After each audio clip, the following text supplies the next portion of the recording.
semblant de glisser et tomber dans la piscine. Le grand frère, fort et rapide, a sauté pour le sauver juste au moment où il s'apprêtait à sortir son frère. Quand il a essayé de le soulever, le petit frère en a profité pour pousser le grand frère sous l'eau. 3 heures se sont écoulées avant que leur père ne découvre la situation et ne sorte le petit frère de l'eau. Le grand frère, épuisé, était sur le point de ne plus pouvoir tenir.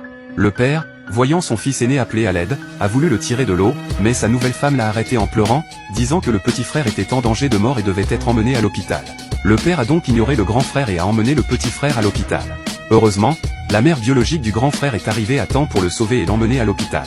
De l'autre côté, le père, après avoir vu que le petit frère allait bien, voulait aller voir le grand frère. Rentre à la maison. Le père s'est donc rassuré et n'est pas parti, ignorant que le grand frère, faute de soins rapides, était déjà parti pour toujours. La femme qui attendait dehors n'aurait jamais imaginé que son fils, qui venait d'être admis à Harvard avec un avenir prometteur, verrait sa vie s'arrêter brusquement. L'ex-femme, en voyant cela, a éclaté un sanglot, dévastée par la douleur. Le corps de son fils a été transporté à la mort, et en tournant, le mureur fait la main de son fils. Dans sa main, il tenait fermement un héritage familial. Le pendentif ange avait tombé par terre, mais son ex-femme ne l'avait pas remarqué. Il n'arrêtait pas de crier le nom de son fils, son ex-femme était aussi à l'hôpital, il a pensé qu'elle venait voir leur enfant. Son ex-femme a vu l'enfant allongé tranquillement sur le lit d'hôpital, tandis que son propre fils était déjà mort par noyade. Son ex-femme a demandé à l'homme pourquoi il n'avait pas d'abord sauvé leur fils. Le petit